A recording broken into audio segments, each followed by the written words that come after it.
Oi, queridos alunos e alunas do Oficina do Estudante. Aqui é Vera Ramalho, professora de literatura.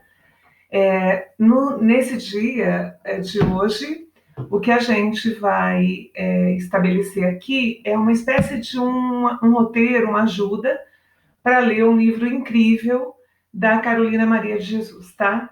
Esse livro incrível, ó, se chama Quarto de Despejo. Eu imagino que vocês vão achar estranha a minha edição, tá? Ela é um pouco antiga, porque eu herdei de uma grande amiga há décadas. Esse livro, desde a primeira vez que eu o vi, ele me impressionou muito. Muitas imagens que ele cria me impactaram. E eu nem imaginava, na época que eu li esse livro, que eu o usaria posteriormente numa análise literária para a Unicamp. Né? Então, é um livro muito, muito, muito atual. Ele não é um livro datado, ele é de 1960, então, O Quarto de Despejo, da Carolina Maria de Jesus, é uma obra que foi publicada em 1960 e tem toda uma história do porquê que esse livro foi publicado. E o mais impressionante dele é que ele é o diário de uma favelada, ou seja, o diário de uma mulher que é da favela. E qual que é a situação? A Carolina Maria de Jesus, ela morava nessa favela desde 1948, a favela de Canindé, em São Paulo. E num certo dia, então vamos lá, vamos para a história, né? Então a Carolina Maria de Jesus, ela é uma mulher que não era de São Paulo, a gente já vai conversar um pouquinho melhor sobre isso. E qual a situação? Em 1948, ela já escreve há muitos anos, porque apesar dela ser favelada, ela sabe ler e escrever, e ela tinha por hábito todas as dores, todas as frustrações, todas as tristezas que ela sentia, ela colocava no papel. Então ela tinha muitos cadernos guardados, cadernos que ela pegou no lixo, porque ela é também uma catadora de lixo, e ela vai escrevendo nesses cadernos a história da vida dela.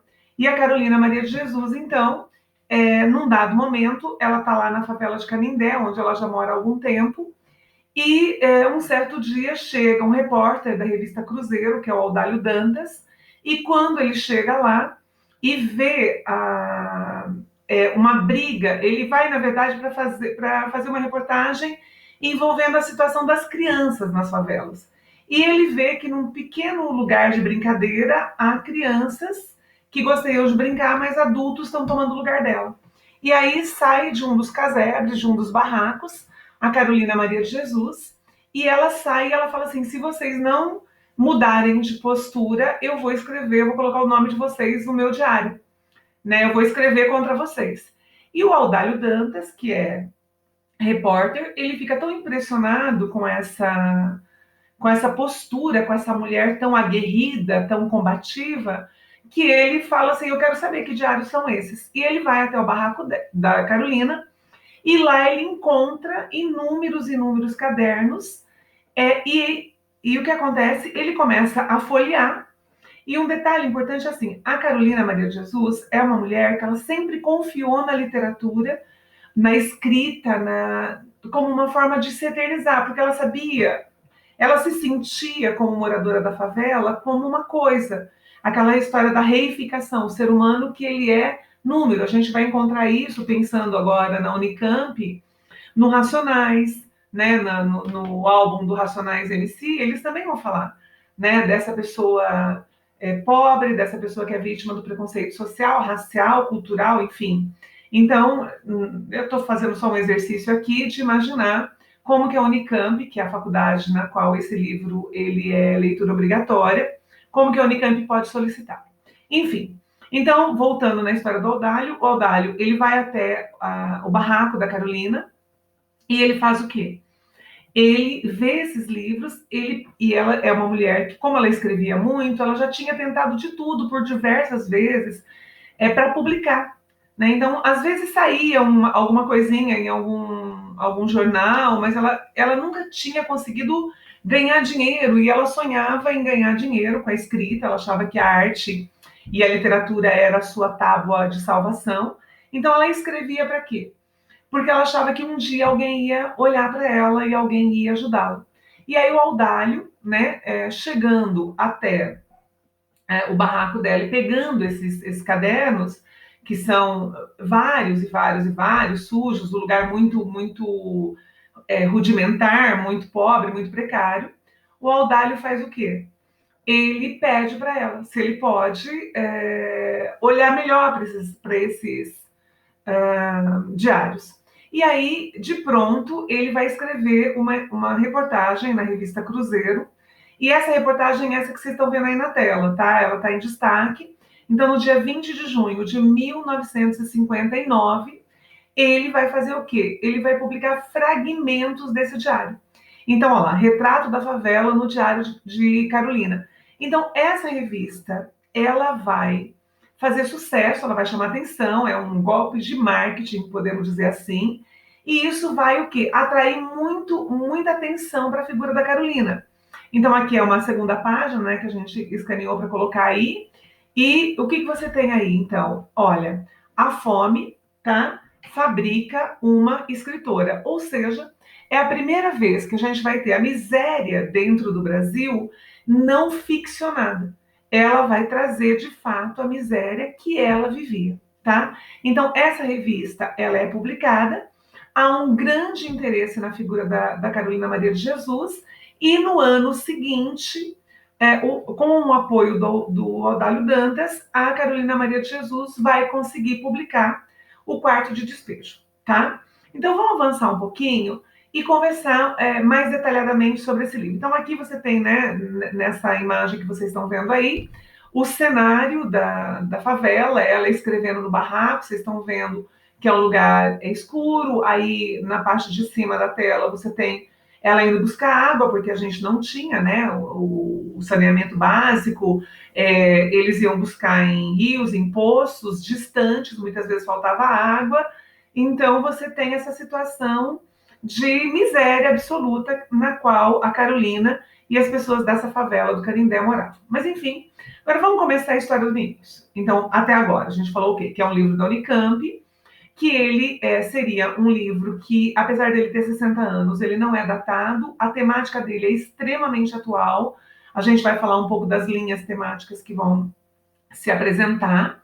Ele é o diário de uma favelada, então é um diário que era um gênero naquela época, considerado pela crítica literária, pelos intelectuais, um gênero menor, mas o modo como a Carolina ela tem autenticidade para falar a respeito da vida, que é a vida dela, esse modo como a Carolina faz isso gera grande importância nesse livro, tá? Então aqui eu tenho um pouquinho do que foi a vida da Carolina, tá? Então o que acontece? Ela nasce em Minas Gerais, tá? Na cidade de Sacramento, no dia 14 de março de 1914. Os pais da Carolina são analfabetos e ela vai, através de uma instituição religiosa, estudar até o segundo ano primário, tá? Então a Carolina ela estuda até o segundo ano primário, só que ao longo da sua vida, ela vai fazer de tudo para conseguir sobreviver. Então vocês vão perceber aí que ela é escritora, ela é lavradora, ela é romancista, ela é poetisa, ela é cozinheira, ela é empregada doméstica, sambista, catadora de papel, catadora de material reciclável. E qual que é a situação? Então a Carolina, ela nasce lá em 1914, ela perambula por várias cidades, há um momento em que a mãe dela é acusada de furto e elas são o que acontece, elas acabam saindo de Sacramento. A Carolina ela vai passar por várias cidades aqui de São Paulo, Ribeirão Preto, Franca, enfim. E aí ela tenta voltar para Sacramento, mas ela percebe que não dá para ela viver lá. E ela se estabelece em São Paulo, na casa do Zerbini. Quem que é o Zerbini? Era um médico de grande importância para o cenário paulistano, principalmente na área cardiológica. E durante os anos que ela trabalha como doméstica na casa dele, ela aproveita, nos finais de semana que ela deveria sair de folga, a biblioteca dele para se engrandecer, se enriquecer do ponto de vista intelectual. Então, nós estamos falando de uma mulher que ela tem uma alfabetização mínima, mas ela usa esse segundo ano primário como a sua porta de entrada para o universo que ela acredita ser de salvação, que é o universo através do que? Da escrita. E a Carolina, então, qual o problema? Ela vai, num dado momento, acabar tendo que sair da casa desse médico, por quê? Vamos entender que ali na década de 40 você não tinha nenhuma legislação que proibia, cuidava de um empregado doméstico, né, de um trabalhador do lar. E então o que acontece? A Carolina ela vai engravidar, a gente já vai falar um pouquinho dos 3 filhos que ela vai ter. E aí, como não há uma legislação que a favoreça, a Carolina ela vai acabar saindo de lá. E nessa oportunidade, qual a situação? A Carolina ela vai acabar sendo alvo. Então, assim, veja, esse ano que está aí na sequência para vocês, não é o ano que ela vai começar a escrever, tá? Mas é muito importante saber que nesse cenário, nesse contexto econômico que o Brasil vivia, vai ter a formação das favelas, e é exatamente por conta dessa formação das favelas de uma forma cada vez mais rigorosa que a gente vai ter o lugar para onde a Carolina vai. Então, explicando melhor. Enquanto a Carolina vai vivendo essa história de ir e vir, né, para Minas e para São Paulo, e trabalhar na casa do médico, engravida do primeiro filho, e é abandonada pelo estrangeiro, que é o pai dessa criança, paralelamente a isso, o que está acontecendo no Brasil? Simultaneamente, a gente poderia dizer, a essa história toda dela ser empregada na casa do Zerbini, dela estar lendo, dela gostar muito da literatura, acontece a lei do inquilinato. Então, o que acontece na lei do inquilinato de 42? Eles congelam o valor dos aluguéis, então quem investia em imóvel para aluguel deixa de ter esse interesse, porque não há mais jeito de você alugar, aumentar o aluguel daqueles imóveis que você tem. Então, há um nicho, há pessoas nessa área que vão começar a construir o quê?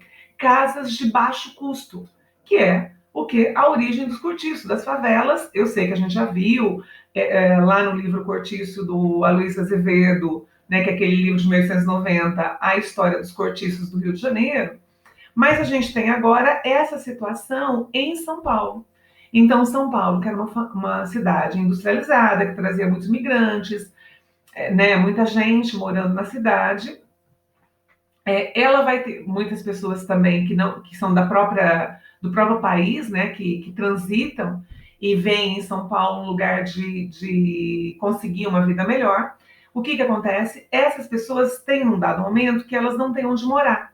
Então há uma exploração de espaços que vão ser de baixo custo e de degradação total desse ser humano. Esse é um exemplo, então é o aparecimento das primeiras favelas de São Paulo, dentro das quais está o quê? A favela de Canindé, para onde a Carolina Maria de Jesus vai em 1948.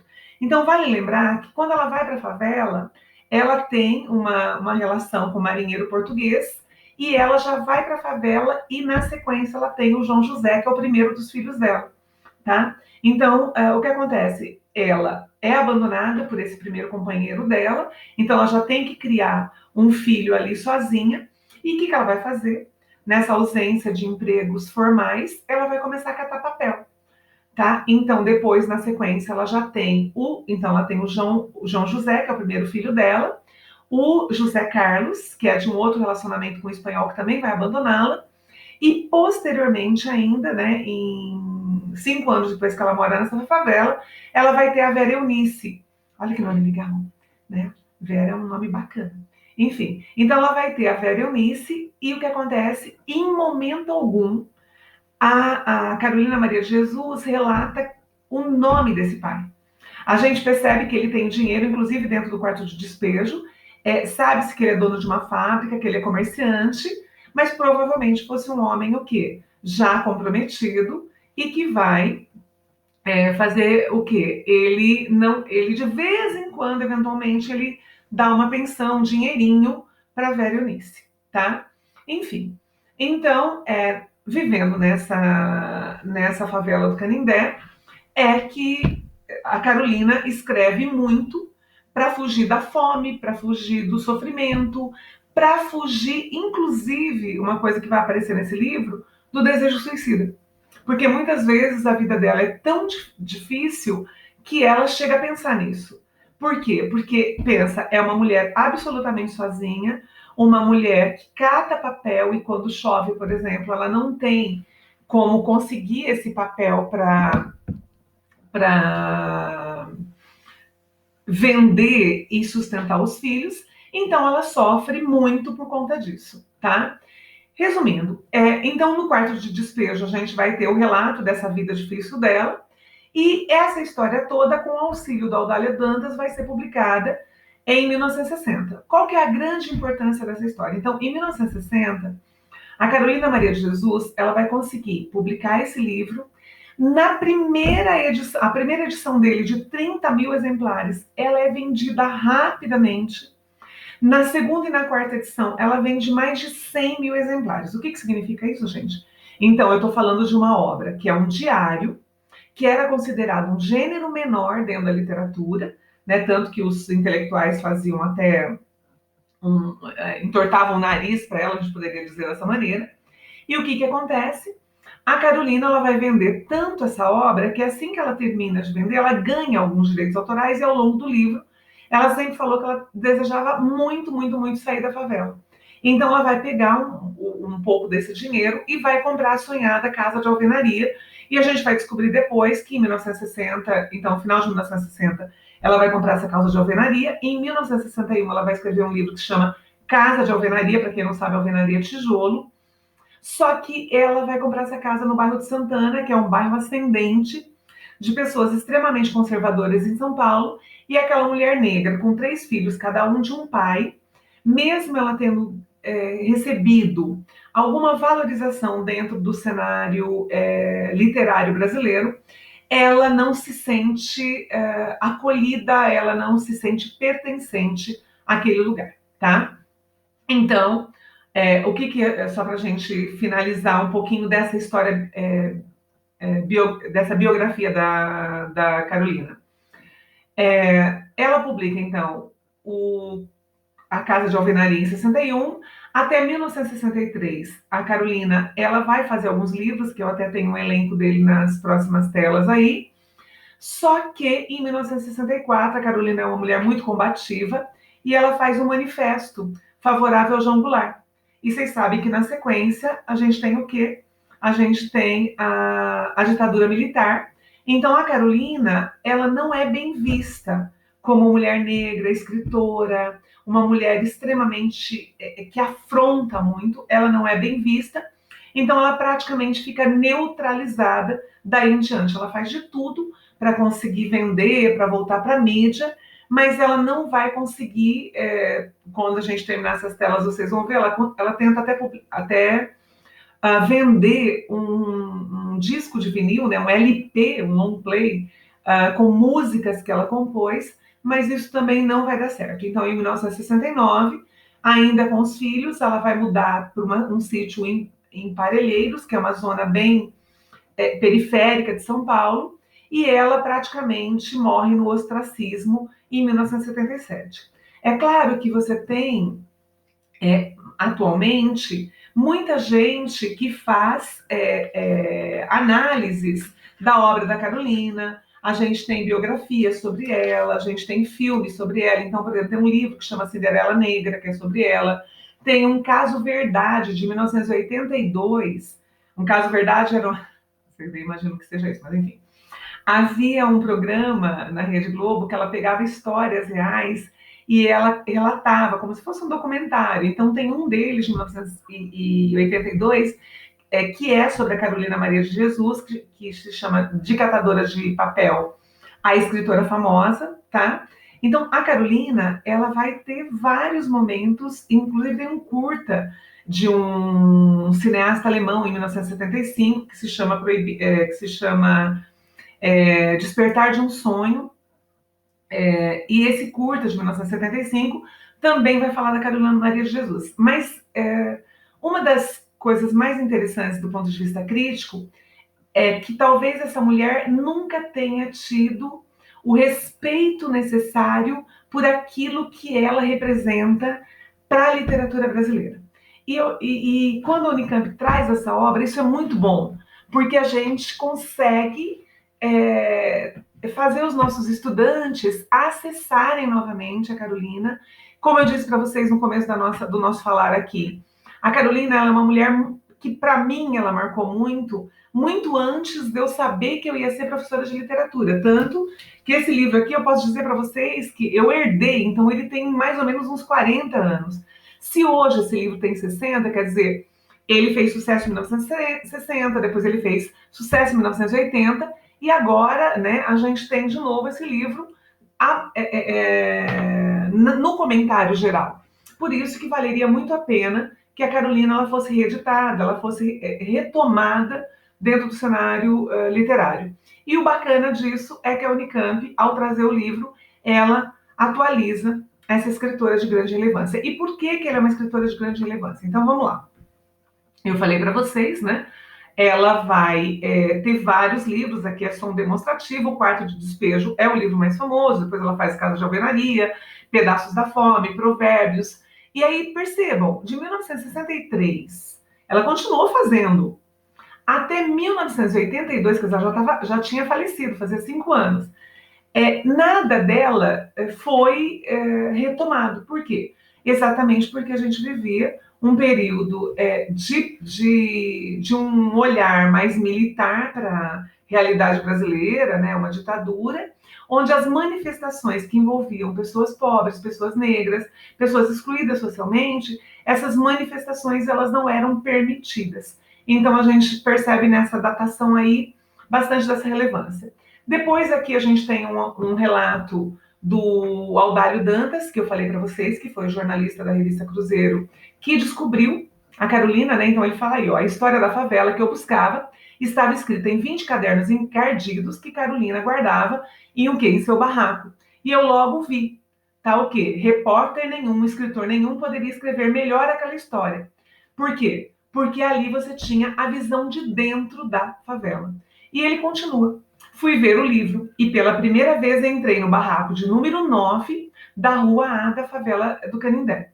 E vi os cadernos no guarda-comida. Para quem não sabe, guarda-comida é como se fosse uma dispensazinha, um armáriozinho que tem, era para caber comida, onde raramente existia comida. Vocês sabem, vocês vão entender que a Carolina ela comprava a comida diariamente, quando dava e quando tinha dinheiro.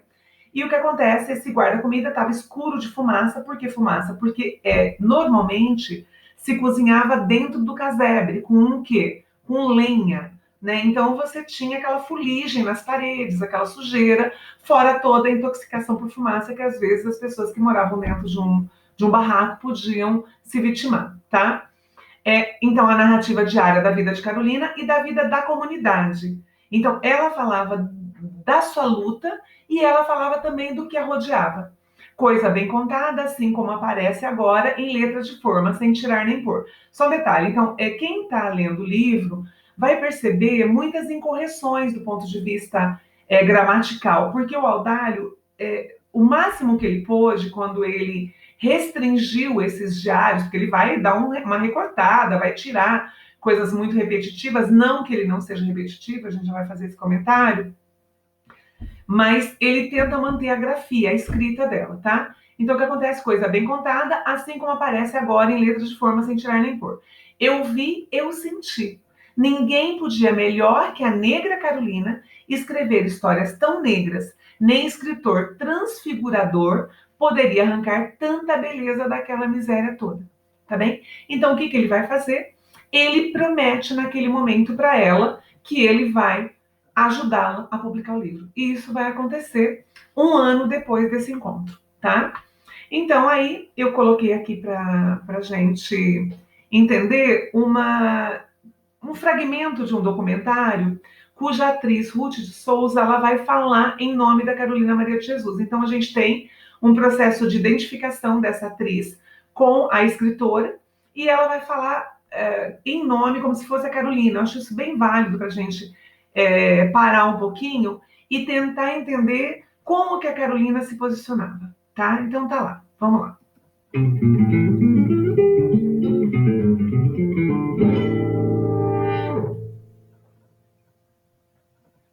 Uma palavra escrita não pode nunca ser apagada. Por mais que o desenho tenha sido feito a lápis e que seja de boa qualidade a borracha, o papel vai sempre guardar o relevo das letras escritas. Não, senhor. Ninguém vai apagar as palavras que eu escrevi. Só passei 2 anos dentro de uma escola. Isso foi lá em Minas, onde nasci. Foi pouco tempo, mas o suficiente para descobrir que as palavras, se não conseguem mudar o mundo, servem pelo menos para contar ou até inventar um mundo novo. A gente sempre corre da miséria e corri de uma cidade para outra até chegar a São Paulo. Houve um tempo em que o lugar de negro era na senzala. Hoje trancam a gente na favela. Alimentei, eduquei e amei meus 3 filhos. Catei papel, revirei lixo. Nem todo papel eu vendia. Guardava um tanto para ter onde escrever. Foram neles que nasceu o quarto de despejo. Foi assim que uma favelada como eu se tornou uma escritora brasileira traduzida em 13 línguas. Assim como as palavras, as pessoas que as escrevem não podem ser apagadas. Sou Carolina Maria de Jesus. Sou uma cidadã negra brasileira. O Brasil devia ser dirigido por alguém que já passou fome, dizia Carolina Maria de Jesus. E eu digo, sou Ruth de Souza. Sou uma cidadã negra brasileira.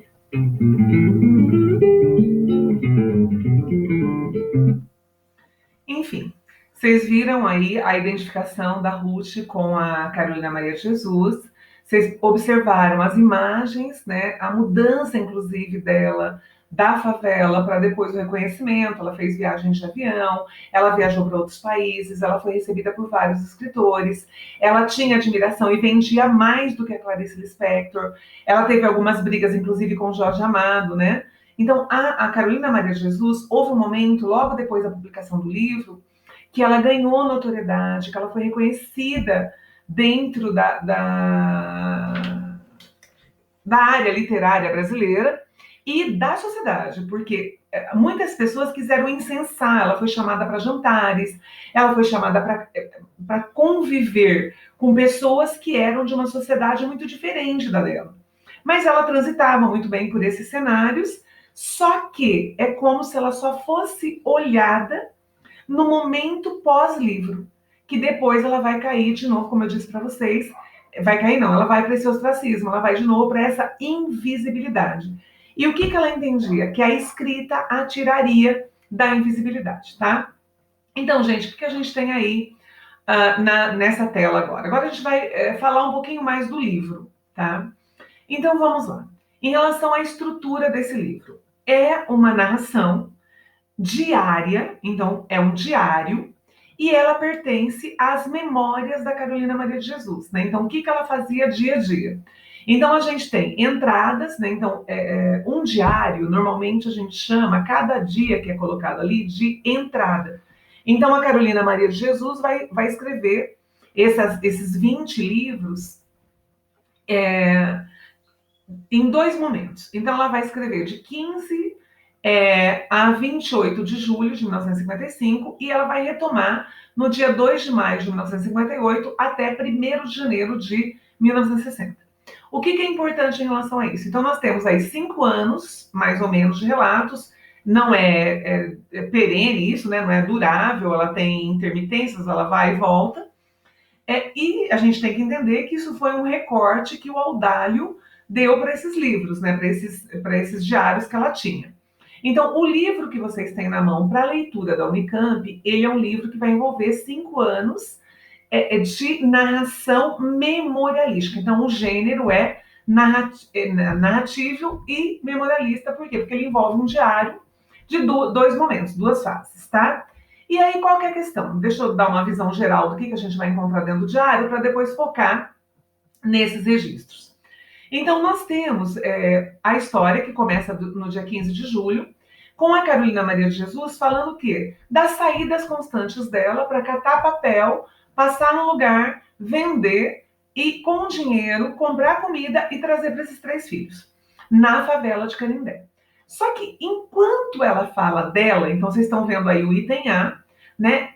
Você tem o quê? Diversos tipos de registro. Então, na parte em azul que vocês têm diante dos olhos aí, luta pela sobrevivência na favela e as saídas da cidade. Então, ela saía da favela, que ela achava que era o quarto de despejo, daí o título do livro, né?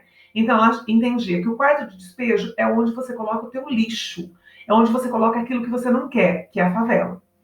E na cidade você tem o quê? A sala de visita. Então lá na cidade é que você mostra as coisas bonitas. Então quando ela ia para a cidade catar o lixo, ela via coisas bonitas, ela via lugares que ela gostaria de estar. Ela achava que ela talvez um dia tivesse direito àquilo, mas não era na pretensão financeira, é que ela sempre pensava na comida. Então, o que acontece? Nós temos, nesses 5 anos de relato, essa Carolina Maria de Jesus saindo para catar papel, para vender o papel, para pegar esse dinheiro, para comprar comida. Que comida? Sempre a comida mais básica. Quando tinha um pouquinho a mais, era um pedaço de carne. E qual que era o problema? Ela tinha 3 filhos sozinha para sustentar. Então ela acabava de dar comida para essas crianças, elas já tinham fome. Às vezes ela levava um tanto de comida que era o quê? Insuficiente. Então o desespero dessa mãe que não conseguia alimentar suficientemente, adequadamente, fazer os gostos dessas crianças, tá? Uma outra coisa que é importante é que a Carolina, ela buscava água, ela tinha as brigas dos vizinhos, tudo isso ela relata dentro do livro. Então os vizinhos, alguns vizinhos a odeiam. Por quê? Porque como ela era a única que sabia ler e escrever ali, predominantemente no meio deles, ela sempre estava a ameaçá-los. Olha, vocês estão brigando? Eu vou colocar no meu diário. Você está batendo no meu filho? Eu vou colocar no meu diário. Por quê? Porque os vizinhos batiam. Então tinha a vizinha que jogava água no filho dela, que os filhos viviam reinando ou fazendo estripulia, né? Então tinha uma que jogava água no filho, aí a Carolina ia brigar. O que essa vizinha falava para ela? Olha, hoje eu joguei água fria, mas se você deixar, eu vou jogar água quente, tá? Outra joga fezes na cara da velha Eunice, quer dizer, há brigas constantes. Então você tem episódios de maridos batendo nas mulheres, você tem suicídios lá dentro, você tem entidades assistenciais que ajudam na comida, às vezes. Você tem políticos que visitam a favela, né, os barracos, simplesmente para conseguirem voto na época da eleição e depois eles caem fora. Então a Carolina vai falar muitas coisas a respeito disso. Isso nos dá duas coisas. A bricolagem discursiva, o que seria isso? Você está lendo o livro do ponto de vista de discurso, de linguagem. Ela tem, às vezes, palavras extremamente eruditas, né, do português castiço, de um português vernáculo. Às vezes, ela vai usar o quê? Um português oral, coloquial, um estilo prosaico de escrever. Algumas vezes ela menciona provérbios, citações bíblicas, escritores. Então, o discurso que a Carolina usa nesse diário é um discurso muito... O quê? O que é a bricolagem? São várias camadas de discurso. E aí, onde a gente colocou aí nesse balãozinho outras vozes é por quê? Então, os diários, os relatos, as entradas que a Carolina Maria de Jesus coloca dentro do quarto de despejo, elas têm a ver com 3 grandes coisas, com 3 níveis de discurso. Por que híbrido? Porque ele é muito mesclado. Então, primeiro, tem o relato dela, né, de como ela vive na favela, como ela sobrevive, como ela vai à cidade, o que acontece. Tem uma segunda questão que é tudo que ela vive, mesmo que não seja a vida dela, então ela reflete. Então ela vê a miséria da favela, ela vê as pessoas agressivas, ela vê as pessoas alcoolizadas, ela vê a chegada de imigrantes nordestinos, ela tem opinião sobre tudo, ela vê essa realidade social e política, então ela vai tecendo comentários. Nesse aspecto, nós deixamos de ter som diário para a gente ter o quê? Uma espécie de crônica do cotidiano, uma espécie de crítica, uma análise crítica, uma reportagem praticamente jornalística, o que ela faz, tá? E um terceiro momento é o quê? A importância que ela dá para o ato da escrita, uma espécie de observação metalinguística do ato da escrita em relação a isso. Então, o pensamento a respeito do sentido da atividade escrita. Então, ela fala, enquanto eu escrevo, eu vou pensando o quê? Que eu resido num castelo, tá? Então, o que ela fala? Esse castelo, né, cor de ouro, esse castelo dourado, esse castelo incrível, é a fuga. Então, ela está com fome, ela vai escrever. Ela está triste, ela vai escrever. Ela tem um desejo de escapismo, um desejo suicida, ela vai escrever. Então, a escrita para ela é o seu castelo, tá? E ela fala assim, é preciso criar esse ambiente de fantasia. Quer dizer, ela tem consciência de que essa evasão, de que essa fuga é o que? Um bálsamo para ela, tá? E ela fala, eu estou no quarto de despejo. Então, a favela é o quarto de despejo onde o quê? As pessoas jogam lixo. Então, ela se sente uma coisa, um lixo, um nada, um ser invisível, tá bem? Então, isso para a gente começar, do ponto de vista estrutural, a falar desse livro. Aí, o que que acontece? Então, ela vai contar o quê? As suas vivências, ela vai contar costumeiramente todo esse viés, assim, a falta de água, o problema de quando chove, às vezes quando não tem comida, passa no frigorífico, há um monte de gente catando osso, tentando ver se sobra um pedacinho de carne daquele osso que é jogado. Às vezes são jogadas linguiças podres e ela vai tentar catar um pouco. Tem momento em que ela se sente muito suja, porque ela ficou catando papel o dia inteiro e ela tá cheia de fuligem. Tem a situação da filha, então tem o dia do aniversário da Vera Eunice, que a Vera Eunice fala, mãe, eu queria tanto um sapato novo, um tênis, e ela tem que pegar um sapato do lixo e lavar, né? Tem as histórias dos homens que ela tem encantamento, então ela vai se encantar pelo cigano, Raimundo, que é um cara que veio da Bahia, mas ele tem uma certa perversidade, da qual a gente já vai falar. Ela vai ser o quê? Uma mulher que é cuidada, de certa maneira, pelo seu Manuel, que é um homem que tem um emprego fixo, que gosta da Carolina, mas ela tem uma relação muito dual com esses homens. Ao mesmo tempo que ela quer ser protegida, ou que ela tem um desejo até erótico, no caso do Raimundo, ela receia ser oprimida por esses homens, porque ela fala, né, a gente vai ver num dos fragmentos, ela, várias vezes na verdade, que como ela é uma mulher letrada, como ela é uma mulher que gosta de escrever, ela fala assim, nenhum homem vai gostar de mim. Tipo, eu sou uma mulher inteligente, eu sou uma mulher culta, e para viver com um homem eu teria que ser muito submissa. Então ela reconhece essa submissão imposta para a figura feminina, lá na década de 50, lá na década de 60. Tudo bem? Então, o que acontece? Sendo um diário, a gente vai encontrar o que nesse diário? Primeiro, a autenticidade do relato, porque ele é feito por alguém que conhece o que é aquela vida, né? Então, é preciso conhecer a fome para saber descrevê-la.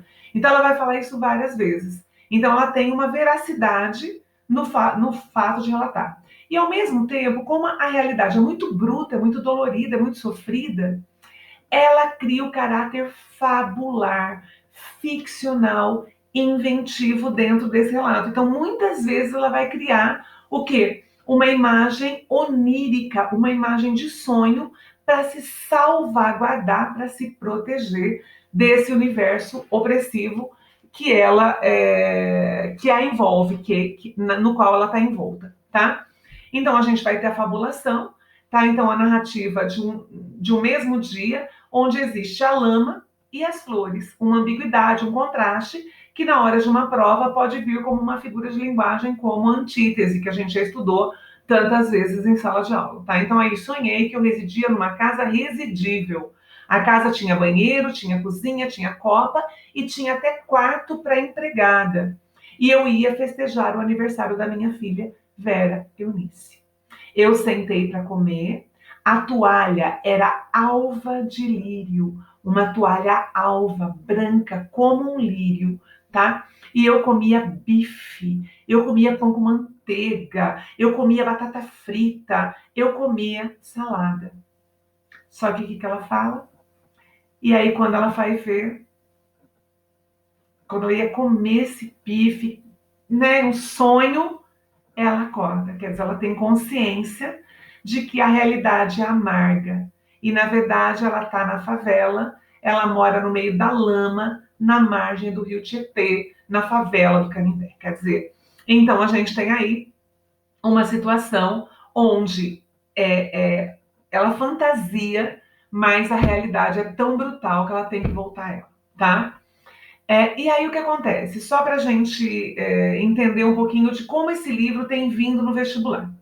Eu separei aqui para vocês um fragmento que foi explorado na Unicamp, né, no último vestibular, do ponto de vista linguístico e de conteúdo. Então, a linguagem, a parte formal, e do ponto de vista de conteúdo comparado a um poema do Casimiro de Abreu. Então, aí o que você tem? Eu não vou fazer uma leitura de cabo a rabo, a gente vai fazer só uns pontinhos. Então, olha, contemplava extasiada o céu cor de anil. E eu fiquei compreendendo que eu adoro o meu Brasil. Quer dizer, anil Brasil, então ela faz uma rima, você tem uma sonoridade, você tem uma musicalidade, né?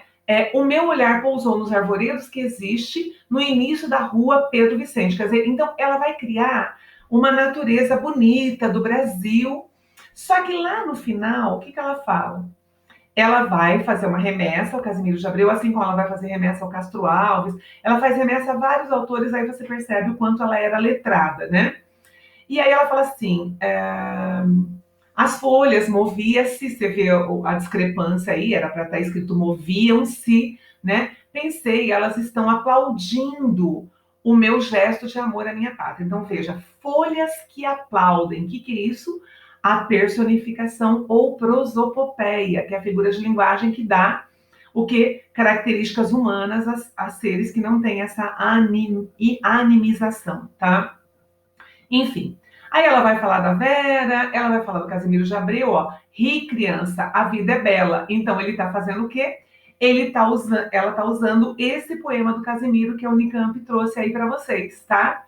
E ela falou assim, porque agora a época está apropriada para dizer chora criança, a vida é amarga. Quer dizer, então, enquanto Casimiro de Abreu diz ri que a vida é bela, e ele vai falar isso exatamente quando ele fala da infância, a Carolina, que vê as crianças da favela, que vê os filhos dela passando fome, ela vai falar o quê?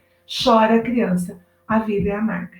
Tá? Então, aí do lado direito da tela de vocês têm o poema Risos, do Casimiro de Abreu, né? Onde ele fala, ri, criança, a vida é curta, eu vou passar para a próxima tela, onde ele fala assim, na aurora, quer dizer, no início da vida, ele faz uma analogia, a vida é toda aventura, felicidade, sorte, prazer, tá? E aí lá na última estrofe, que é onde ela usa a intertextualidade, ri, criança, a vida é curta. O sonho dura um instante, depois o cipreste, né, a folhagem esguio, a árvore esguia, mostra a cova ao viajante. Ou seja, o que acontece? Ri, porque em breve você estará na cova. Quer dizer, a vida é tão curta que em breve chega a morte. E aí o que acontece? A Unicamp fez uma pergunta, desculpa, cortou aí nesse fragmento. A autora estabelece uma relação entre o sujeito da ação e o espaço em que ele se encontra. Mencione e explique dois recursos poéticos que compõem a cena narrativa. Então, quais são os recursos? Primeiro, ela usa rima entre anil e Brasil, ela usa personificação, tá? E ela usa também antítese. Então, o aluno poderia usar vários exemplos aí. E na pergunta B, a representação da infância no texto 1 se aproxima e, ao mesmo tempo, difere daquela que é encontrada no texto 2. Considerando o texto 1 e o excerto do Diário da Carolina, tá? Comparado ao poema romântico, tá? Explica a diferença de representação da infância nos dois períodos literários. Então, peraí, vamos lá. O Casimiro de Abreu, quem é? Vamos lembrar lá das nossas aulas de romantismo, poesia romântica? Então, quando você fala do Casimiro de Abreu, ele é um escritor do quê? Do segundo tempo, ou do segundo momento da poesia romântica brasileira. Aquele tempo onde está Álvares de Azevedo, Fagundes Varela, Junqueira Freire. O Fagundes Varela tem aquela história dele ser um pouco posterior, mas a morte do filho traz para essa coisa muito dolorida, muito elegíaca, que é mais atinente ou mais pertencente à segunda geração. Então, ali naquela geração, é onde o Casimiro de Abreu está, é onde ele faz um livro que se chama Primaveras, e onde ele tem esse escapismo na infância. Muitas vezes ele vai falar da infância como um lugar de conforto. Tanto que o poema dele mais importante desse momento é o Meus 8 Anos, aquele ó, que saudades que eu tenho da aurora da minha vida. Enfim. Então o Casimiro, ele está lá no romantismo. E a Carolina? Ela vai publicar o livro em 1960. O que é 1960?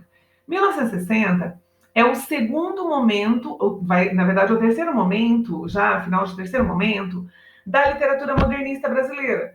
Tá? Só que a Carolina, esse texto dela parece muito um texto ali entre realismo e naturalismo, muitas vezes, a gente percebe, tá? Então, qual seria a nossa resposta? Quer dizer, em que momento literário esses textos que estão diante dos olhos de vocês foram escritos? Então, ele está lá no romantismo, no segundo tempo romântico, na poesia romântica brasileira, no período de idealização, e o Quarto de Despejo, ele está dentro do modernismo, já terminando quase uma terceira fase modernista brasileira, mas ele se assemelha muito mais ao realismo e ao naturalismo, que foram os períodos, o quê? Do fim do século XIX, tá? Então, tá aqui uma resposta, né, desejável, colocada aqui, que eu já comentei, e a gente vai passar adiante, tá? Então, o que acontece? Sendo um diário, a gente tem esse cotidiano, essa rotina, esse ramirão, essa repetição constante da situação da Carolina, né? E como isso pode vir num vestibular? Então, várias temáticas que a gente aborda na aula sobre o quarto de despejo, elas já foram exploradas nos vestibulares, não só da Unicamp, quando a Carolina Maria de Jesus, ela é foco e tema dos vestibulares ao longo das faculdades brasileiras. Então, quando a gente está vendo um diário, o que é importante? Que não dá para a gente relatar o diário, olha, aconteceu isso, numa narrativa como a gente faz com conto, com romance.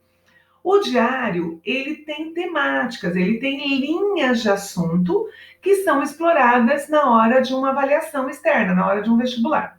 Então, vamos lá, a primeira delas, a marginalização, tá? Ou seja, essas pessoas da favela, elas são vistas como marginais e elas são alvos do preconceito e muitas vezes da violência policial. A mesma violência policial que a gente vai encontrar, por exemplo, lá no Sobrevivendo no Inferno, do Racionais MC, que também é um livro da Unicamp.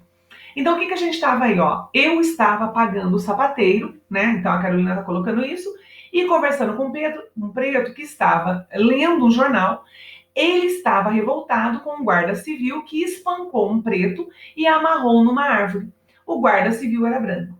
Quer dizer, então, o que acontece? Quem apanha? O preto. Porque ele é preto e porque ele é pobre, tá bem? Então, ela coloca, há certos brancos que transformam, né, o preto num bode expiatório, tá? E aí ela faz uma pergunta, quem sabe se a guarda civil ignora que a escravidão e a chibata, ou seja, o chicote que batia, que açoitava os negros, já estão extintos, tá? Aí tem um outro momento que ela fala o quê? Que ela está escrevendo, ela leva a peça, né, para diretores de circo, porque ela queria que esses diretores de circo encenassem. E aí uma das respostas de um desses diretores de circo é o quê? A tua peça até tá boa, mas é uma pena que você é preta, tá? E ela faz várias perguntas. Onde está escrito que o branco é superior? Então veja que ela tem uma consciência profunda da questão racial, da questão policial, da questão social, tá? Uma outra temática, e essa é a mais dolorida, é uma das temáticas que eu lembro da primeira vez, desde a primeira vez que eu li esse livro, é a temática da falta de comida. Quer dizer, não há uma estrutura, quem mora na favela não tem acesso à comida, e a Carolina vai fazer várias vezes o relato disso. Então, ela vai lá. Não havia papel nas ruas. Então, se não tem papel, o que acontece? Ela não consegue pegar, ela não consegue catar, logo ela não consegue vender, logo ela não consegue dinheiro, logo ela não compra comida. O que ela fazia quando acontecia isso? Passei no frigorífico. Havia jogado muitas linguiças, haviam, né? Quer dizer, eles tinham jogado muitas linguiças no lixo. Separei as que não estavam estragadas. Eu não quero enfraquecer e eu não posso comprar. Eu tenho um apetite de leão, então eu recorro ao lixo, tá? Aí, num outro momento, como é horrível ver um filho comer e perguntar, tem mais?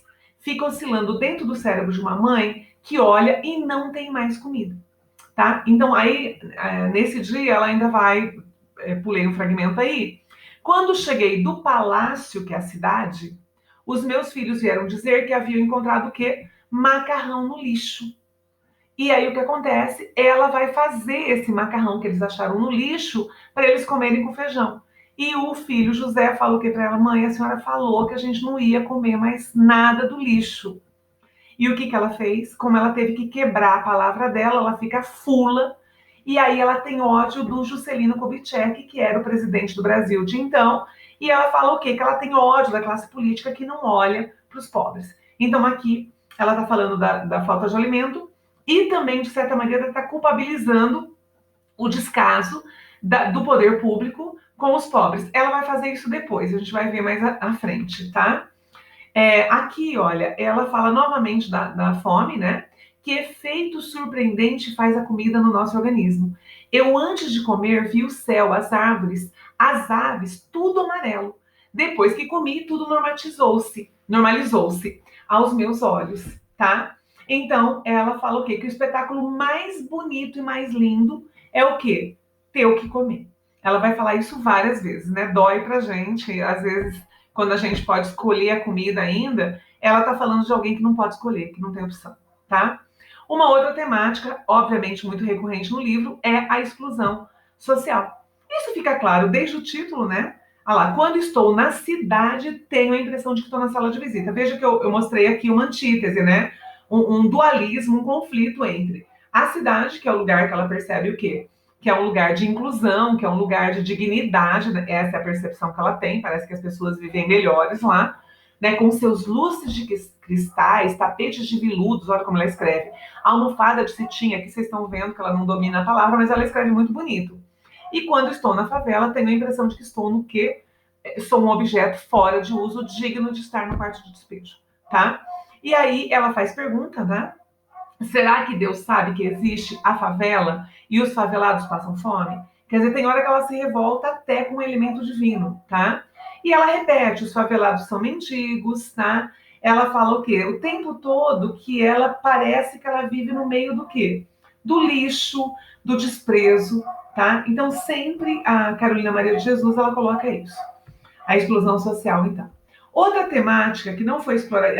Então vamos lá. A questão da violência policial, a questão do preconceito, a questão social são temáticas que podem muito bem ser exploradas. O alcoolismo ainda não foi explorado nos vestibulares, né? O fato das pessoas escaparem no álcool, essa postura não tem aquela coisa romantizada da fuga, do romantismo, né? Só uma coisa que eu lembrei agora.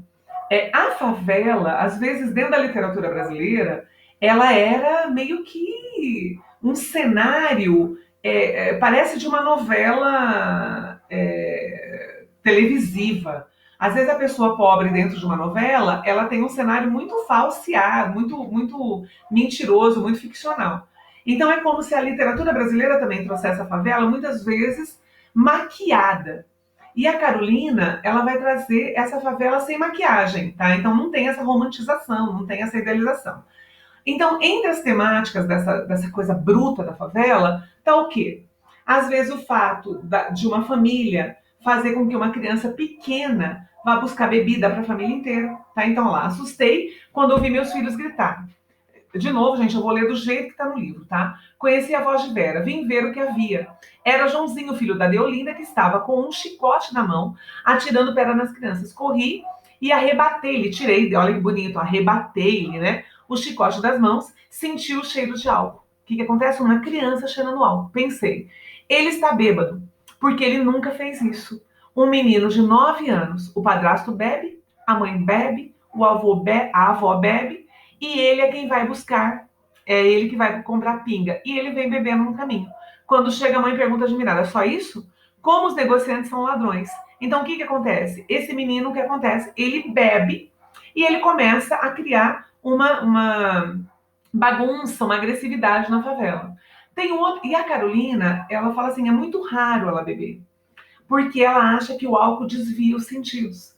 Então, ela tá ao mesmo tempo que a realidade dói muito, ela acha que é desperdício gastar com bebida, porque além de tirá-la da realidade, vai tirar a possibilidade dela gastar com comida, tá? Então ela tem muito receio da bebida, porque ela vê esse tipo de manifestação quando as pessoas bebem. Então tem uma criança que fica bêbada, tem o marido que bate na mulher, tem a mulher que arranca a roupa e se expõe ao vexame daquela população favelada ali. Então a Carolina faz vários relatos sobre isso. Tá? Muito bem. Outra temática é o preço das coisas. Olha que diferente, né, gente? O alto custo de vida. Então, aniversário da minha filha Vera Eunice, ela vai falar isso várias vezes. Eu pretendia comprar Desculpa, vamos tentar de novo? Pera, calma. Então, o que acontece? Aniversário da minha filha, Vera Eunice. Eu pretendia comprar um par de sapatos para ela, mas o custo dos gêneros alimentícios nos impede a realização dos nossos desejos. Atualmente, somos escravos do custo de vida. Tá? Eu achei um par de sapatos no lixo, lavei e remendei para ela calçar. Ou seja, olha a precariedade, quer dizer, ela não consegue nem realizar um sonho da filha, tá? Ela vai pegar um par de sapatos de lixo, como eu já tinha dito para vocês. Outro tema que a gente vai encontrar é a preocupação com a educação. A Carolina, ela se preocupa muito com a educação dos filhos. Ela tenta mantê-los, mesmo que seja debaixo de surra, tá? Veja que aí você tem aquela ideia, às vezes, de que você educa uma criança através de cintada, chinelada, tapa, coque, enfim. E no caso da Carolina, ela faz de tudo para quê? Para não tornar os filhos delinquentes. Não significa que ela consegue sempre. Porque o filho mais velho dela, por exemplo, muitas vezes vai parar no juizado de menores e ela tem que ir lá tirar o filho do juizado de menores. Inclusive, tem uma cena que ela vai para buscar o filho, porque ela tinha que assinar para ele voltar para casa, porque ele vai ser recolhido pelo juizado de menores, e ela vai pronta a ser destratada. Porque a ideia é que quem tem o poder, quem tem a autoridade, sempre destrata. E naquele dia que ela vai buscar o filho, ela não é destratada, e ela fica surpresa. Fala assim, nossa, como que alguém que tem autoridade não me destrata? Então, veja, que aquela servilidade, aquela subserviência, não que a Carolina fosse assim, mas ela estava tão acostumada a ser humilhada por quem tinha poder, que esse dia que ela vai buscar o filho e o cara do juizado não a maltrata, ela fica surpreendida. Quando alguém que tem poder não a maltrata, ela fica surpreendida, tá? Então, o que acontece? Aqui ela fala assim, olha, a Silvia e o esposo já iniciaram um espetáculo ao ar livre. Ele está lhe espancando. E eu estou revoltada com o que as crianças presenciam. Ouvem palavras de baixo calão. Se eu pudesse mudar daqui para um núcleo mais decente. Quer dizer, a favela, para ela, é um lugar de indecência onde a educação dos filhos está comprometida.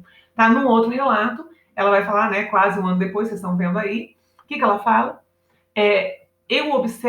O que eu observo é que os que vivem na favela não podem esperar boa coisa do ambiente. São os adultos que contribuem para delinquir os menores. Por quê? Porque tem as pessoas, as vizinhas dela que fazem escândalo. E aqui ela elenca várias vizinhas que fazem ali o escândalo, tá? Então, a preocupação moral tá na Carolina em relação aos filhos. Vocês vão ver aqui na sequência que a vizinha vem reclamar que os filhos dela são mal educados.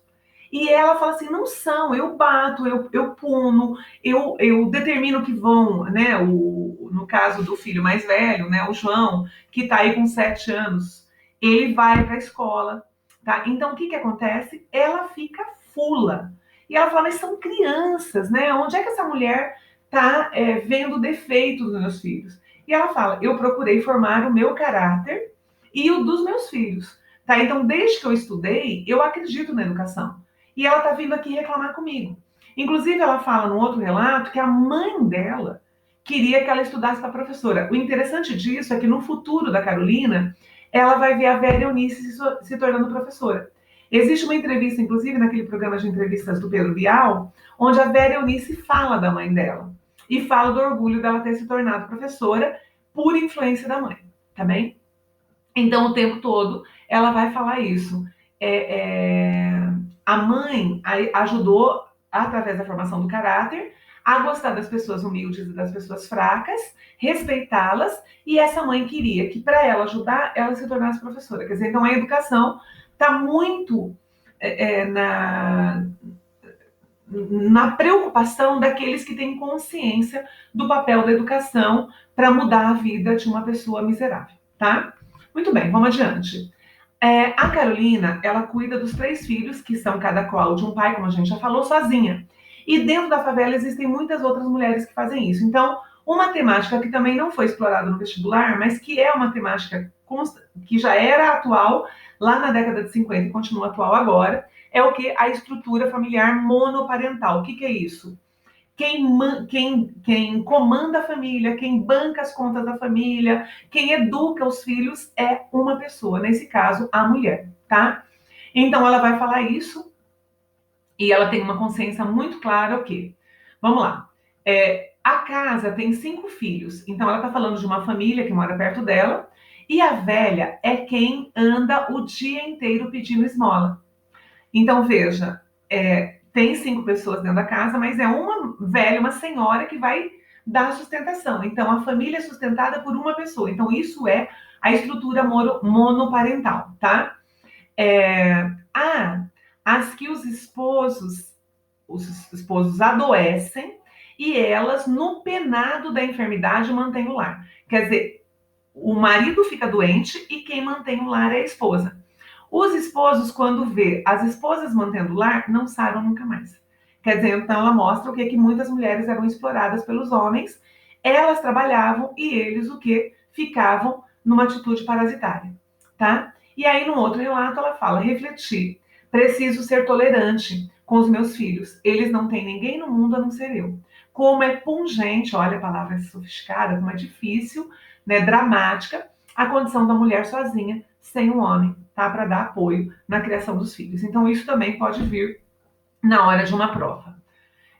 Outra coisa, o escapismo. Então, a Carolina, ela vai escapar na literatura, não só, ela vai falar de outras situações, mas aqui a gente tem o que, ó? Eu deixei o leito, então lá não chama de cama, né? O leito, às 3 da manhã, porque quando a gente perde o sono, começa a pensar nas misérias que nos rodeiam.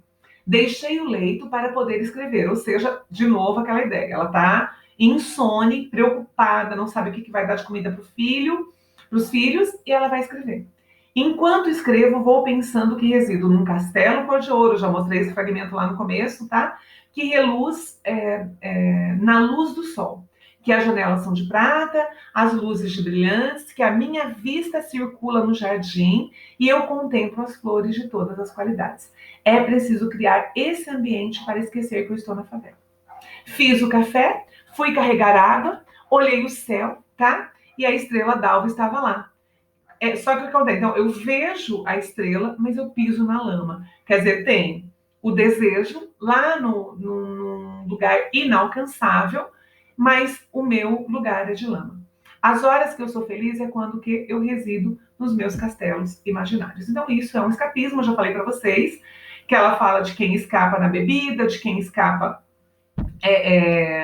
no suicídio, que tem um relato lá, e que muitas vezes ela também pensa nisso, tá? Mas que bom que a literatura é seu principal escape. A descrença nos políticos, então, isso está lotado no livro, ela fala várias vezes. Eu separei aqui um excerto para a gente justificar essa temática. Descrença nos políticos, então ela fala lá, quem nos protege é o povo dos vicentinos, ou seja, os vicentinos são pessoas da Ordem de São Vicente que trabalham para a igreja cristã. Então, eles são assistencialistas, ela fala do centro espírita, ela fala às vezes de uma vizinha, de uma senhora mais rica que ela passava na casa, normalmente ela levava a Vera, que nessa oportunidade era uma menininha que tinha aí aproximadamente 2, 3 anos, né, quando ela está fazendo esse relato, às vezes um pouquinho mais, e às vezes as pessoas têm dó dela. Então, elas dão comida, tá? Então, ela ganha comida, ela ganha algumas ajudas da igreja, quando ela não vende o papel, ou mesmo às vezes pedaços de ferro que ela vende, e aí ela fala o quê? Quando estou com fome, eu quero matar o Jânio, eu quero enforcar o Adhemar e eu quero queimar o Juscelino. O que significa isso? O Jânio era o prefeito, o Adhemar era o governador e o Juscelino era o presidente. Tem um momento dentro das entradas do Diário da Carolina que alguém pergunta para ela em quem ela vai votar, ela fala, eu vou votar no Adhemar de Barros. Quer dizer, então ela vota naquele cara, mas ela passa fome posteriormente. Então, aquelas promessas, aquela fala sempre de palanque, ela não se constitui no mundo real, tá? As dificuldades cortam o afeto do povo pelos políticos. Os políticos sabem que eu sou poetisa e o poeta enfrenta a morte quando vê o seu povo oprimido. Quer dizer, a Carolina é uma mulher de guerra, de combate, de denúncia, de envolvimento, de engajamento. Isso está muito claro, tá? Então, em cima desse fragmento, eu vou separar de novo mais uma questão da Unicamp, essa do ano retrasado, tá? Então, olha lá. Nas ruas e casas comerciais, olha o que a Unicamp propôs, tá, meninos e meninas? Nas ruas e casas comerciais já se vê as faixas indicando os nomes dos futuros deputados. Alguns nomes já são conhecidos, são reincidentes que já foram preteridos nas urnas. Mas o povo não está interessado nas eleições, que é o cavalo de Troia, ou seja, a armadilha que aparece de 4 em 4 anos. Ou seja, olha a pergunta da Unicamp, o trecho anterior faz parte do quê? Das considerações políticas que aparecem repetidamente na obra Quarto de Despejo da Carolina Maria de Jesus. Considere o conjunto dessas observações e indique a alternativa que resume de modo adequado a posição da autora sobre a lógica política das eleições. Então, o que ela vai fazer aí? Tá aí a resposta. Os políticos se aproximam do povo e depois das eleições, o que acontece? Eles se esquecem dos compromissos que eles assumiram.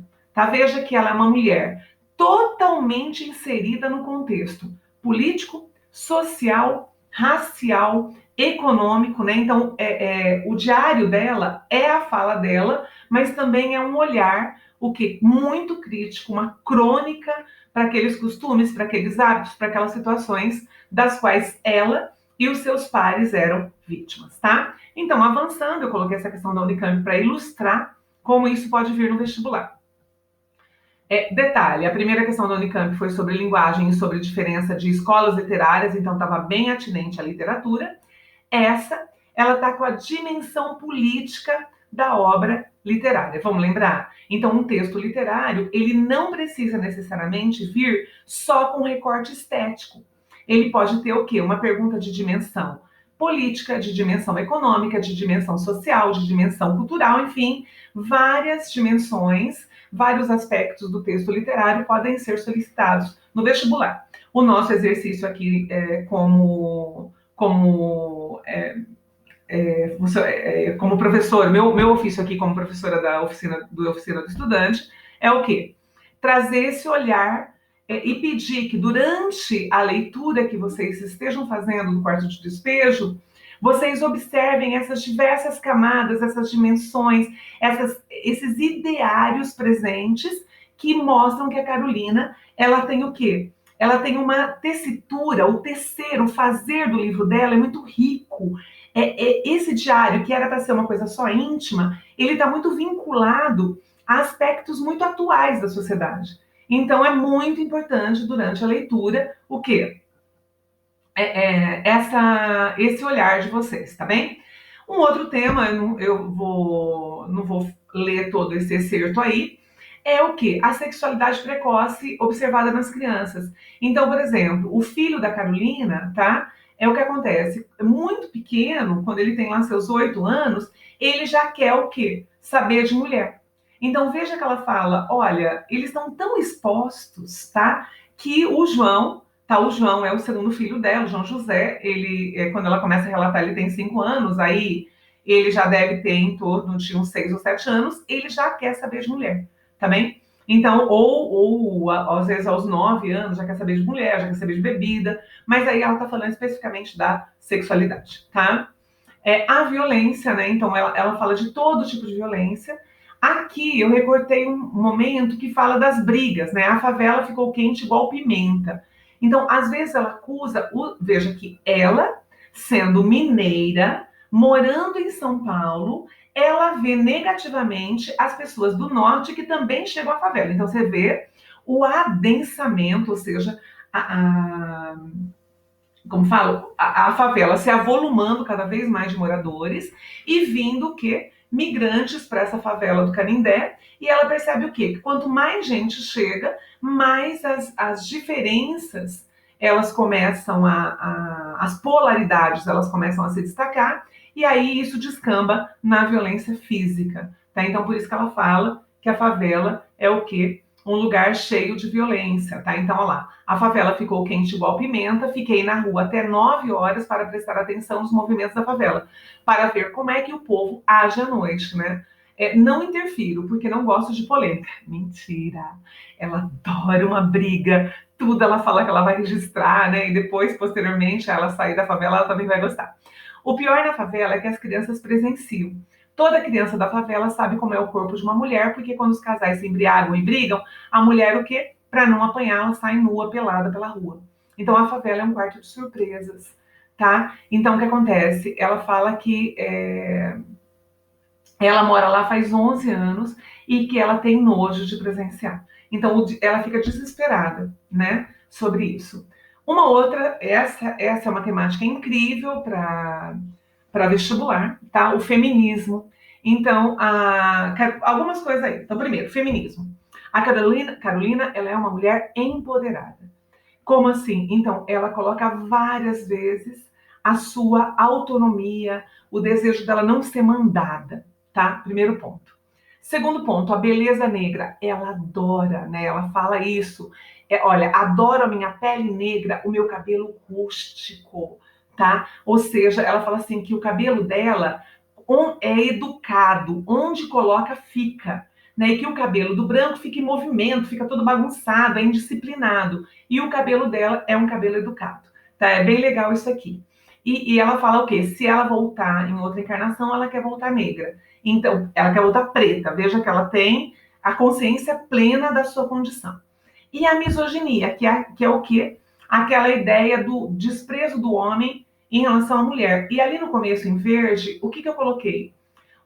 Um homem não há de gostar de uma mulher que não pode passar sem ler. A ideia do quê? Dessa mulher que tinha poder, ela ser excluída, tá? Então, ela fala o quê? Desse homem que a desprezaria por conta dela ser uma mulher empoderada, desse homem que a agrediria se ela fosse viver com ele, em função dela não responder aos anseios que o homem desejaria para uma mulher lá na década de 40, 50, 60, tá? Enfim, aqui, ó, ela fala, quando eu era menina, o meu sonho era ser homem para defender o Brasil, tá? E aí o que acontece, a mãe dela falava assim, você passa debaixo do arco-íris que você vai virar homem. E ela falava o quê? Que ela sempre tentava passar por debaixo, mas o arco-íris fugia dela. Quer dizer, a ideia do arco-íris é sempre a ideia do sonho, da ilusão, da fantasia, de você estar numa realidade que não é favorável a você e você quer ir para outra, quer escapar, quer fugir para um mundo que seria o ideal, tá? Outra temática, eu não sei se esse recorte ele vai ser cobrado no vestibular, mas vale dizer que a pedofilia, ela está colocada de uma maneira bem sutil, ela aparece às vezes dentro do quarto de despejo, mas eu marquei aqui como uma temática muito importante e muito atual, tá? Essa pedofilia a gente vai perceber em alguns cenários, mas o principal cenário, a Carolina, ela vai gostar muito de um cigano, como eu já falei no início da nossa abordagem aqui, que é o Raimundo. E ele tem uma moça, sobrinha dele, de 14 anos, que ele meio que cerca. Então a Carolina não gosta dos olhares dele para essa moça. Ela vê um homem adulto, um homem maduro, né? Então vamos entender, a Carolina aí nesse momento ela está com uns 45 anos mais ou menos. O cigano tem perto disso, apesar dele ser corpulento, dele ser atraente, e ela o vê convivendo e coabitando com uma menina de 14 anos que ele diz que é sobrinha dele, que é como se fosse uma afilhada. E ela não gosta. Tá? Então ela fala, olha, e vai ficar na casa da jovem, né? Ele está dizendo que ele vai para outra cidade, de 14 anos que está com ele, tá? O Raimundo. Se a menina saía para brincar, ele ia procurá-la, olhando-lhe com cuidado. Eu não apreciava esses olhares, tá? Aí depois que ela fala, eu pus a olhar no caderno e comecei a escrever. Porque ela não gosta, ela vai desviar o olhar e vai voltar para a escrita. Um dia que o cigano está de novo na casa dela. Quando ergui a cabeça, o seu olhar estava pousado no rosto da mocinha. E o seu olhar era histérico. O meu pensamento começou a desvendar a sordidez. Sordidez é a vilania, o mau-caratismo, né? Esse aspecto mais espúrio do cigano. Então, o que acontece? Ele tira proveito da sua beleza. Então, ela acha ele lindo, ela pensa várias vezes se ele quisesse ficar com ela, que ela ia, o quê? Ela ia viver longe com ele, ela faz todas as vontades para ele, enfim. Mas o importante disso tudo é que ela fala o quê? Eu nunca vou deixar a Vera, Eunice, submetida a um homem com esse tipo de olhar. Não vou deixar nem ela sair de casa. O medo do assédio contra a figura feminina, né? Então, aqui eu sempre falo para as minhas alunas que a condição feminina dentro de uma sociedade até atual é uma condição o quê? De uma exposição constante ao assédio. É assustador pensar que esse livro, tendo 60 anos, ele ainda fala de uma condição muito atual. Da mulher que é vista muitas vezes o quê? como um objeto, como um ser que pode ser importunado, né, só pela sua condição feminina, por causa da sua roupa, enfim, tá? A gente tem visto constantemente campanhas, né, do não é não, e isso aí a gente vê há décadas exposto dentro da literatura e principalmente nas práticas sociais, que são assustadoras. Enfim, passando. Os envolvimentos afetivos da Carolina são relatados. Ela tem 2 tipos de afeto. Ela tem um afeto muito sensual pelo cigano, né? Ela fala que, nossa, se ele quisesse, ela ia embora com ele, ela adora, mas ela se sente muito apaixonada e ela não gosta de estar nesse estado de espírito de paixão, porque ela se sente vulnerável, e ela é uma mulher forte, ela é uma mulher briguenta, e ela não quer se sentir vulnerável. Então é isso que ela sente em relação ao cigano. Inclusive ela compara o cigano ao Castro Alves. Para quem não lembra, a imagem linda dele, né? O Castro Alves é um escritor romântico do terceiro tempo, né? O escritor condoreiro, o escritor hugoano, é o cara que fez o Navio Negreiro, que fez os escravos, enfim, o poeta dos escravos, né? O Vate Genial, que é o Castro Alves. E ela também fala do Manuel. Tá? Ela fala o quê? Que o Manuel, ele mora na favela há 9 anos, mas ele não se corrompeu. E ele trabalha para o Conde Francisco Matarazzo, nas indústrias Matarazzo, então ele tem salário fixo, ele gosta, ele sempre que ele pode, ele ajuda a Carolina e os filhos dela, e ele quer ficar com ela, mas ela também não quer estar com ele. Então ela tem por ele um amor onde ela é protegida pelo Manuel, e pelo Raimundo ela tem muitas vezes o desejo físico por ele, tá? Eu estou mostrando aqui na sequência só para ilustrar. Olha que lindo, Castro Alves, bonito, né, gente? Um gato. Eu shippo eles. Enfim, passando aí para a gente começar a concluir essa obra, né? Então essas temáticas podem ser exploradas. E para a gente fechar agora, o que eu fiz? Para lembrar. Lá nas primeiras telas, eu falei que a Carolina ela fez o quê? Ela trabalhava em várias frentes. O quarto de despejo foca o seu momento de ser catadora de papelão, né? Só que ela fez várias outras coisas. E eu disse para vocês que ela escreveu o diário, ela escreveu o romance, que é o Casa de Alvenaria, ela vai escrever, vai recolher provérbios, ela vai fazer poemas como esse que vocês têm diante dos olhos, ela vai fazer músicas para compor um disco, né? Então, só para a gente fechar, eu estou falando de uma mulher brilhante, que escreveu no Quarto de Despejo uma obra extremamente atual, tá? Muito vinculada à época dela, mas que a contemporânea nossa. E aqui eu separei um fragmento de um dos livros de poemas que ela pretendeu publicar, mas que também não ganhou reconhecimento, tá?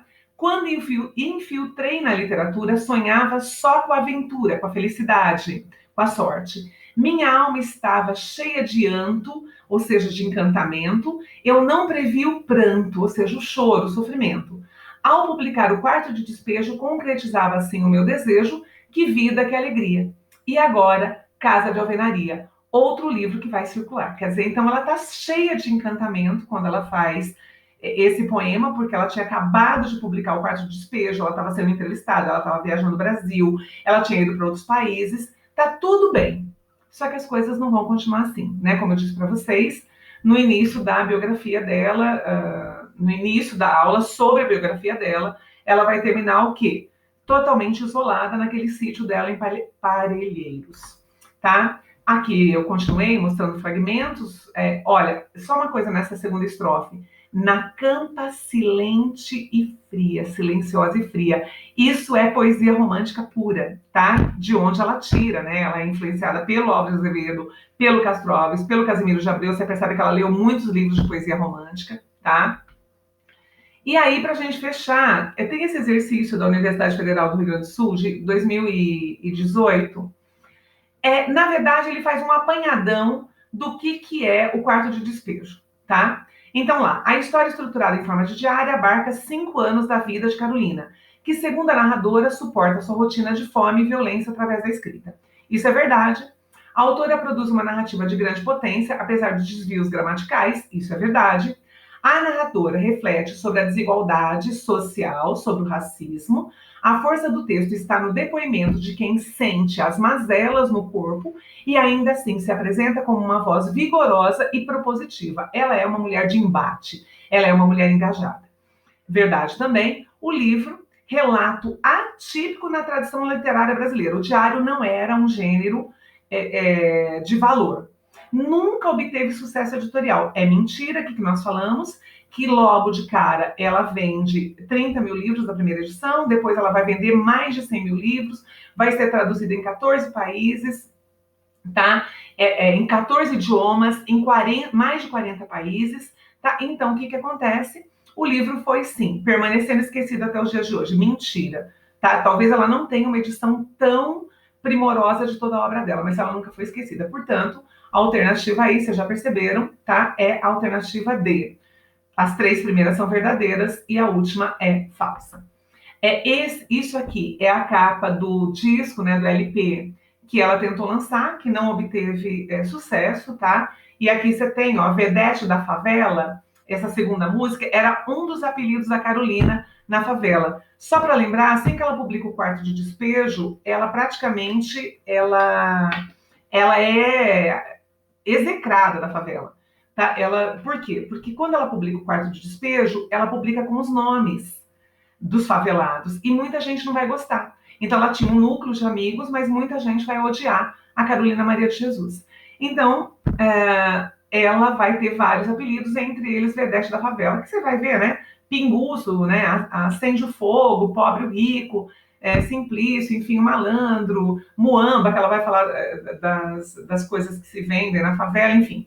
É muito interessante, tá? Ela vai falar das religiosidades também presentes na favela, mas a Carolina Maria de Jesus não faz sucesso. E para a gente fechar esse nosso encontro, então eu mostrei elementos de solicitação no vestibular, a biografia da Carolina, o contexto histórico e político que envolvia o livro, o sucesso que ela fez, as temáticas predominantes, tá? Só que a dor desse livro, que depois de 60 anos ainda é extremamente atual, é uma dor por quê? Por causa disso aqui, tá? De um relato da Carolina que ele ainda é atual. A vida é igual a um livro. Só depois de ter lido é que sabemos o que ela encerra, ou seja, o que ela sintetiza. E nós, quando estamos no fim da vida, é que sabemos como a nossa vida decorreu. A minha, até aqui, tem sido preta. Preta é a minha pele, preto é o lugar onde eu moro. Triste, porque esse livro que a Unicamp está solicitando, ele representa todos os tipos de preconceito que ainda são praticados no nosso país.